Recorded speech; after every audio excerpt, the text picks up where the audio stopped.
Hello and welcome back सबैजनालाई। So आज म मेड्रेस नेपालको तर्फबाट हजुरहरूलाई एउटा एकदमै राम्रो गुड न्युज लिएर आएको छु। सो यदि तपाईँ CE एस्पिरेन्ट हो, यदि तपाईँ IE एस्पिरेन्ट हो र यदि तपाईँ NEBको साइन्स स्टुडेन्ट हो भने तपाईँलाई थाहा नै होला हाम्रो लाइफमा प्र्याक्टिसको कति इम्पोर्टेन्स छ भनेर। सो अब मैले चाहिँ एउटा के गर्न गइरहेको छु, म र मेरो मेड्रेस नेपालको टिमले चाहिँ के गर्न गइरहेको छ भन्दाखेरि हजुरहरूलाई हरेक दिन डेली क्वाड लिएर आउने, क्वेसन एन्सर डिस्कसन लिएर आउने, के को भन्दाखेरि फेरि MCQहरूको डिस्कसन लिएर आउने। एटलिस्ट 10वटा MCQ हरेक दिन गरेपछि तपाईँहरूको कति धेरै नलेज बन्छ होला तपाईँ आफै सोच्नुहोस्। आजको यो भिडियो चाहिँ हाम्रो डे 1 को भिडियो हो, त्यही भएर मैले थोरै जेनरल इन्ट्रोडक्सनहरू गर्दै जान्छु। यदि तपाईँलाई चाहिँ डाइरेक्ट MCQहरू हेर्न छ भने तल गएर हेर्नु होला। MCQहरू चाहिँ मैले डाइरेक्ट MCQ मात्रै राखेको छुइनँ, मैले चाहिँ यस्तो फिगरहरू राखेको छु जुनबाट तपाईँहरूलाई बुझ्न पनि एकदमै हेल्प हुन्छ। सो यति बुझौँ कि यो क्वाड भनेर क्वेसन र एन्सरको डिस्कसन मात्रै हुँदै होइन, यो चाहिँ तपाईँको एउटा कम्प्लिट प्याकेज, एउटा लेक्चर टाइप हो जुनले चाहिँ तपाईँलाई धेरै नै हेल्प गर्छ। तपाईँले चाहिँ यो लेसन मैले पढेको छैन, अहिले म स्किप गर्छु भनेर त्यस्तो सोच्नु नै पर्दैन, बिकज मैले एकदमै फिल्मली एक्सप्लेन गर्छु सबै कुरा। भर्खरै नयाँ पढेको जस्तो बनाउँछु म, एकदमै राम्ररी एक्सप्लेन गरेर। के कस्तो भयो भनेर सुरुमा नराम्रो भए पनि तपाईँले चाहिँ हामीलाई CE 2026 सम्म साथ दिनु होला। र साथीहरू, अब तपाईँको हरेक दिनको 20 देखि 15 मिनटको इन्भेस्टमेन्टले तपाईँलाई एकदमै नलेज दिन्छ भनेर चाहिँ म अहिले भनिदिइसक्छु। र जेनरल इन्ट्रोडक्सनको कुरा गरौँ है त। अब हामीलाई थाहा नै छ कि क्वाड भन्ने चिज के हो भनेर। क्वालिटी एन्सर डिस्कसन अथवा क्वेसन एन्सर डिस्कसन पनि भन्छौँ हामीहरूले। यसमा चाहिँ के हुन्छ भन्दाखेरि तपाईँको कन्सेप्ट क्ल्यारिटी अनि हाम्रो एनालाइटिकल स्किलमा फोकस गरेर छिटो सोच्न सक्ने बनाउने होइन। यसरी चाहिँ अनि हाम्रो अर्को के हुन्छ भन्दाखेरि डिफ्रेन्ट प्याटर्नको क्वेसनहरू एक्सपोजर हुन्छ कि, किन भन्दाखेरि यो क्वेसनहरू हामीले कुनै पनि बुकबाट पिक गरेको होइन कि, एउटा मात्रै बुकबाट पिक गरेको क्वेसन होइन। यहाँ चाहिँ तपाईँले पक्कै पनि नदेखेको क्वेसनहरू स्योरै भेट्टाउनुहुन्छ 100%। र अर्को चाहिँ के हुन्छ भन्दाखेरि कमन मिस्टेक भइरहेको छ नि मान्छेहरूको, त्यो पनि यहाँबाट थाहा पाइहालिन्छ। यदि तपाईँलाई यो क्वेसनको PDF चाहिएको छ भने हाम्रो के हुन्छ, टेलिग्राम छ मेड्रेस नेपालको र फेसबुक पेज पनि छ, लिङ्क डिस्क्रिप्सनमा छ, त्यहाँबाट जोइन हुनु होला। र योबाट चाहिँ टाइम म्यानेजमेन्टको र स्ट्राटेजी डेभलपमेन्टको पनि तपाईँको बानी विकास हुन्छ। र साथीहरू, अब हामीहरू डाइरेक्टली सुरु गरौँ क्वेसन एन्सर डिस्कसन। आजको डे 1 भएको कारणले मैले थोरै अगाडि टाइम लिएँ, अरू दिनमा यस्तो हुँदैन। There will be no time waste for you guys. र अब सुरु गरौँ है त। फर्स्ट क्वेसन फिजिक्सको छ। यहाँ के भयो भन्दा the angular speed of a flywheel making 120 rotation per second, यो त अलि नहोला, रोटेसन पर मिनट हो, यो चाहिँ कन्फर्मै हो। ओके, यो क्वेसनको की कन्सेप्ट चाहिँ मैले हेर्ने बित्तिकै क्वेसन मैले अलिकति प्र्याक्टिस गरेको छु नि त पहिला आफ्नो इन्ट्रान्स दिँदाखेरि, त्यही भएर मैले हेर्ने बित्तिकै थाहा पाएँ कि यो क्वेसनमा कुन की कन्सेप्ट लाग्छ भनेर। र हेरौँ, हामीहरूलाई थाहा छ ओमेगा अथवा एङ्गुलर स्पिड भनेको के हो, 2πf हो। एफ भनेको हाम्रो फ्रिक्वेन्सी, र यहाँ फ्रिक्वेन्सी दिइराखेको छ। यहाँ फ्रिक्वेन्सी केमा देखा, रिभोल्युसन पर मिनटमा दिएको छ 120 रे। हाम्रो यसको रिभोल्युसन पर सेकेन्ड चाहिँ यसको SI युनिट हो। त्यसमा लिएर जान के गर्नुपर्छ, डिभाइड बाई 60। 60ले किन डिभाइड गरेको, 1 मिनटमा 60 सेकेन्ड हुन्छ, त्यही भएर यसको एफ कति हुने भयो, 2 RPS, 2 रिभोल्युसन पर सेकेन्ड। र अब हाम्रो मैले यो की कन्सेप्ट भनेको छु, की कन्सेप्ट चाहिँ कुनलाई भन्दाखेरि हेरी यो फर्मुला है त, यो हाम्रो की कन्सेप्ट भयो। र हेर यहाँ के छ, angular speed omega is equal to 2πf छ, अथवा 2π इन्टु के चाहिँ निकाल्यौँ हामीले, एफ 2 RPS निकाल्यौँ, अथवा 2 आयो। हाम्रो एन्सर चाहिँ कति आउनु पऱ्यो, 4π radian per second. Radian per second के को SI युनिट हो भन्दाखेरि एङ्गुलर स्पिडको हो। एङ्गुलर स्पिडको चाहिँ रिभोल्युसन पर सेकेन्ड होइन कि radian per second SI unit हो। भनेपछि यसको एन्सर के आयो, डी।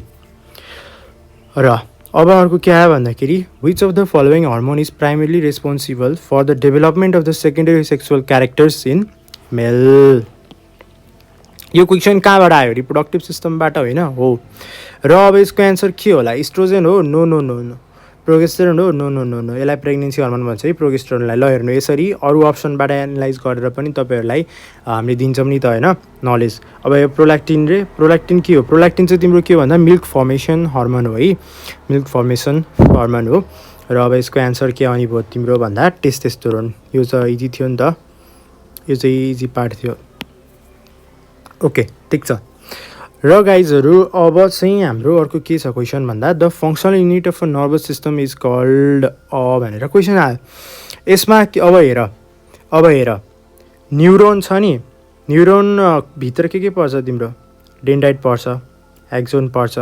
न्युरोनको युनिट्सलाई सिनाप्स भन्छ, हो कि होइन? ठिक छ। Neuron is the functional unit of the nervous system. यस्तै सिम्पल क्वेसन आउँछ है। अनि हाम्रो अप्सन चाहिँ सही भर्टिकली नै हुन्छ है अचेल सीईमा। मैले फेरि पनि भन्दैछु, पहिला चाहिँ हाम्रो मैले भनिदिइसकेको छु, पहिलाको भिडियोहरूमा नि भन्छु। पहिला यसरी ABCD अर ABCD भनेर हुन्थ्यो, बट अचेल यसरी भर्टिकल्ली हुन्छ। हाम्रो नेम भाइब्रेन्टको टेस्टहरूमा चाहिँ अझै पनि पहिलाकै सिस्टम फलो हुन्छ कि जस्तो लागिरहेछ मलाई। Okay, which part of the neuron receives incoming signals from other neurons भन्ने क्वेसन आयो। यो क्वेसन हेर्दाखेरि चाहिँ तिमीले के बुझ भन्दा म हेरियो फिगरबाट बुझाउँछु। तिम्रो यो न्युरोन भयो, यतापट्टिको पार्टलाई एक्जोन भन्छ, यतापट्टिको यो हाँगा जस्तो पार्टलाई हामीले डेन्ड्राइट भन्छौँ। यो डेन्ड्राइट चाहिँ के हुन्छ तिम्रो भन्दाखेरि अर्को न्युरोनको एक्जोन्सको हेरियो भागसँग कनेक्ट भएर बसेको हुन्छ।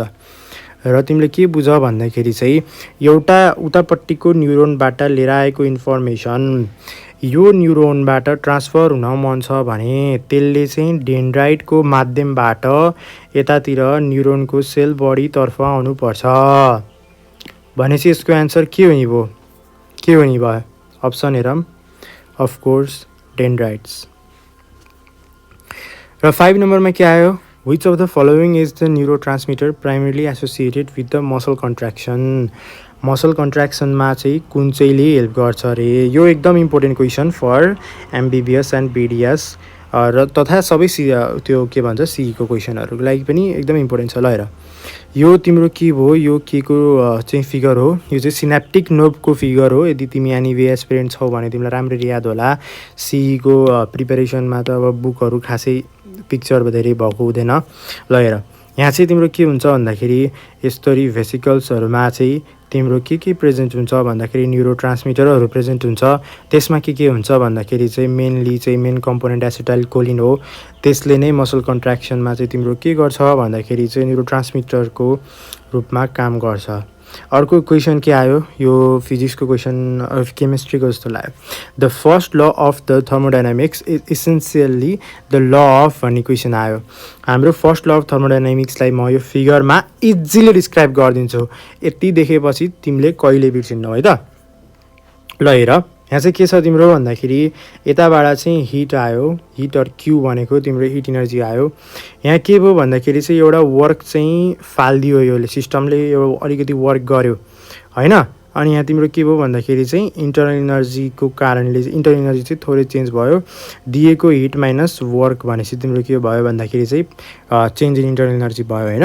र अब तिमीले के बुझ्नु पऱ्यो भन्दाखेरि जति हिट बाहिर जान्छ त्यति हिट बाहिर गएन, बिचमा एउटा डिफ्रेन्स आयो होइन।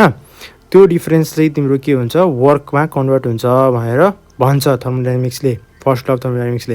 यहाँ इनर्जीको लस भयो त यहाँ बिचमा कतै? मैले त कतै पनि देखिनँ इनर्जीको लस, कतै पनि भएन होइन। भनेपछि के हुने भयो यसको answer? Conservation of energy. First law चाहिँ कन्जर्भेसन अफ इनर्जीमा आधारित छ भन्नाले यसले त्यो देखाउन खोज्छ थर्मोडाइनामिक्सको फर्स्ट लले है त। अब अर्को क्वेसन 7 नम्बरमा, in a cyclic process the net change in the internal energy of the system is भन्ने क्वेसन आयो। अब हेर, साइक्लिक प्रोसेस भनेको तिम्रो कस्तो हुन्छ भन्दाखेरि जस्तै यो पाथ हेर है, यो पाथ लगातार यता गर्छ, यता गर्छ, यता गर्छ, यता गर्छ, एरिया यहाँ आएर इन्ड भएको छ भनेपछि यहाँ तिम्रो केही चेन्ज आयो त साइक्लिक प्रोसेसमा इन्टरनल एनर्जीमा केही चेन्ज आयो त नो सर यसमा 0 हुने भयो हो कि न हो र अर्को question which of the following is the general formula for a primary alcohol रे प्राइमेरी अल्कोहल के किसिमका हुन्छन् तिम्रो प्राइमेरी अल्कोहल कस्तो केसमा यदि यो चाहिँ प्राइमेरी कार्बनसँग एट्याच छ OH ग्रुप हाम्रो हाइड्रोक्सिल ग्रुप चाहिँ यदि प्राइमेरी कार्बनसँग एट्याच छ भने त्यो चाहिँ के हुन्छ तिम्रो भन्दाखेरि चाहिँ यो चाहिँ के हुन्छ भन्दाखेरि प्राइमेरी अल्कोहल हुन्छ र यदि चाहिँ हाम्रो त्यो अल्कोहलको हाइड्रोक्सिल ग्रुप चाहिँ सेकेन्डरी कार्बनसँग एट्याच छ भने त्यो चाहिँ सेकेन्डरी अल्कोहल हुन्छ यो चाहिँ कार्बन भयो हैन यो carbon directly attach to the single carbon छ नि त्यही भएर हाम्रो हेरियो कार्बन चाहिँ के भयो भन्दाखेरि तिम्रो हेरियो कार्बन चाहिँ तिम्रो प्राइमेरी कार्बन भयो र जस्ट इमेजिन चाहिँ यतातिर नि एउटा कार्बन छ यतातिर एउटा कार्बन छ यतातिर मात्र एउटा कार्बन छ मानौँ न भनेपछि यहाँ तिम्रो के भयो भन्दाखेरि यो कार्बन चाहिँ डाइरेक्टली दुईटा कार्बन यो 1 नम्बरको कार्बन यो 2 नम्बरको कार्बनसँग एट्याच छ त्यही भएर हाम्रो यो कार्बन चाहिँ के भयो भन्दाखेरि सेकेन्डरी कार्बन भयो जस्ट इमेजिन चाहिँ यतातिर पनि अर्को एउटा कार्बन थियो भने यहाँ के हुन्छ भन्दाखेरि हाम्रो हेरियो मिडलको कार्बन चाहिँ directly attach to the 3 carbon 1 number 2 number and 3 carbon भयो 3 नम्बरको कार्बन भयो त्यही भएर डाइरेक्टली एट्याच टु द 3टा कार्बन भयो भने यसको चाहिँ के भन्नुपर्छ यसलाई भन्दाखेरि टर्सरी अथवा 3 डिग्री कार्बन भन्नुपर्छ र यहाँ चाहिँ के भयो भन्दाखेरि अब यति चाहिँ के बुझ भन्दाखेरि यदि तिम्रो अहिले देखाएको जस्तो प्राइमेरी कार्बनमा OH ग्रुप आछ भने यो प्राइमेरी अल्कोहल यदि यतातिर एउटा कार्बन छ भने यो सेकेन्डरी भयो नि त यो कार्बन चाहिँ सेकेन्डरी कार्बन भयो भनेपछि यो अल्कोहल पुरै सेकेन्डरी अल्कोहल भयो र फेरि पनि जस्ट इमेजिन यदि तिम्रो के भयो भन्दाखेरि चाहिँ जस्ट इमेजिन कि यतातिर पनि अर्को कार्बन थियो भने यो टोटलमा कतिवटा कार्बनसँग एट्याच भयो यो कार्बन भन्दा कि 3टा भयो हैन भनेपछि यो तिम्रो टर्सरी कार्बन भयो र यो पुरै अल्कोहल चाहिँ टर्सरी अल्कोहल भयो यति नै बुझाउनलाई मैले यत्रो एक्सप्लेनेसन गरेको हो र अब यहाँ के भनेको छ क्वेसनले भन्दा general formula for a primary alcohol भन्ने क्वेसन सोध्यो जेनरल फर्मुला के होला त म जेनरल फर्मुला निकाल्न सिकाइदिन्छु है बिकज यो घोकेर काम हुँदैन ल हेर यो चाहिँ तिम्रो एउटा के भयो भन्दाखेरि यो चाहिँ एउटा प्राइमेरी अल्कोहल भयो हो कि हैन यहाँ तिम्रो के आयो CH3 यहाँ तिम्रो के आयो CH2 जस्ट यो बोन्ड फुलफिल गर्ने किसिमले बनाएको है तिमीले बुझ्छौ इजिली र अर्को एउटा फेरि प्राइमेरी बनाम 3टा कार्बन भएको बनाम यसपालि OH हैन अनि यहाँ CH3 अनि यहाँ तिम्रो कति आयो भन्दाखेरि CH2 आयो ल हेर यहाँ यसलाई चाहिँ तिमीले अब फर्मुलामा लेख 1 2 दुईटा कार्बन भनेपछि C2 अनि त्यसपछि 6 वटा हाइड्रोजन C2H6O भयो एउटा अक्सिजन यसमा के भयो यसको चाहिँ के भयो भन्दा C3H भनेपछि कति भयो हाइड्रोजन भन्दाखेरि पक्कै यहाँ 2 हुन्छ ओके सरी अनि यहाँ चाहिँ तिम्रो 5 भयो 5 7 8 H8O भयो हैन ल हेर यहाँ यो दुईटामा के कमन जस्तो लाग्यो तिमीलाई CN ठीक छ यो त जतिवटा कार्बन छ त्यसैलाई यहाँ लेख्नु पर्यो त्यसमा केही फरक भयो भएन अब यहाँ हाइड्रोजनको कुरा हेर है यो कसरी बसेछ हाइड्रोजन 2N+2 को रूपमा बसे कि बसे हैन किन भन्दा यहाँ 2 छ हैन यहाँ 2 × 2 + 2 4 + 2 कति भयो 6 यहाँ कति भयो 2 × 2 + 2 के अरे 3 × 2 + 2 6 + 2 8 भयो कि भएन भयो र एउटा O त नर्मल्ली बस्ने भयो प्राइमेरी अल्कोहलमा एउटा O ठीक छ बुझ्यौ नि भनेपछि यसको एन्सर यही आउनु पर्यो यो चाहिँ कता छ भन्दाखेरि चाहिँ हाम्रो अप्सन नम्बर A मा छ ओके यसरी नै कुन ट्रेन्डमा चाहिँ कार्बन र हाइड्रोजनको नम्बर फ्लप भछ तलमाथि भछ त्यही हेरेर हामीले जेनरल फर्मुला निकाल्न सक्छौं नेमको टेस्टहरुमा र एकदम इभन रियल सीमा पनि जेनरल फर्मुला सोध्छ डिफरेन्ट कुराहरुको सोध्छ त्यो घोकेर साध्य हुँदैन जेनरल फर्मुला ल हेर आज हामीले कसरी जेनरल फर्मुला निकाल्न पनि सिक्यौं अनि कति धेरै कुरा सिकिसक्यौं आज है यसरी नै आफ्नो स्मल टाइमहरु इन्भेस्ट गर्दै गएपछि पछि एकैचोटी आउँदैन नि त सक्सेस त एकैचोटी आउने हैन नि त सक्सेस भनेको बिस्तारै आउने हो त्यही भएर यो भिडियो चाहिँ डेली हेरेर हामीलाई साथ चाहिँ दिइराख्नु ल र तिम्रो 9 नम्बरको क्वेसनमा चाहिँ के छ भन्दा which of the following reagent can be use to oxidise a primary alcohol to an aldehyde भनेको छ। भनेपछि तिमीले यतापट्टि हेर, सोडियम बोरोहाइड्राइड हो होइन, बिकज यसले त के गर्छ भन्दा तिम्रो अल्डेहाइडलाई करेस्पोन्डिङ अल्कोहलमा रिड्युस गराइदिन्छ।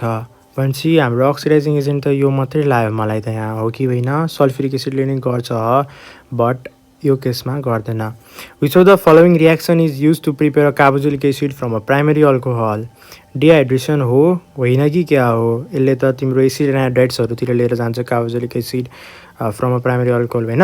ओके, भनेपछि तिम्रो अर्को यहाँ के गर्नु पऱ्यो? हाइड्रोजनेसन हो ना, रिडक्सन टाइप भयो त। सब्स्टिट्युसन हो, कसरी प्राइमरी अल्कोहलबाट सब्स्टिट्युसन गरेर कार्बोक्सिलिक एसिड बन्छ? Of course no. भनेपछि एन्सर के हुनु पऱ्यो? अक्सिडेसन। ओके गाइज, सो यदि तपाईँ चाहिँ मेड्रेस नेपालमा जोइन हुनुहुँदैन भने हाम्रो फेसबुक पेज, टेलिग्राम च्यानल र फेसबुक ग्रुप, टेलिग्राम ग्रुप सबै छ, त्यहाँ आएर जोइन हुनुहोस्। डिफ्रेन्ट नोट्स अनि त्यसपछि अपडेट्स र नोटिसेसहरू छ। र यो च्यानललाई चाहिँ सब्सक्राइब गर्न नभुल्नु, बिकज अब यो जर्नी स्टप हुँदैन। तपाईँहरूको साथीहरूलाई पनि सेयर गर्नुहोस् होइन please, because it takes a lot of hard work. यो सबै क्वेसन आफैले ह्यान्ड पिक्ड क्वेसन हो।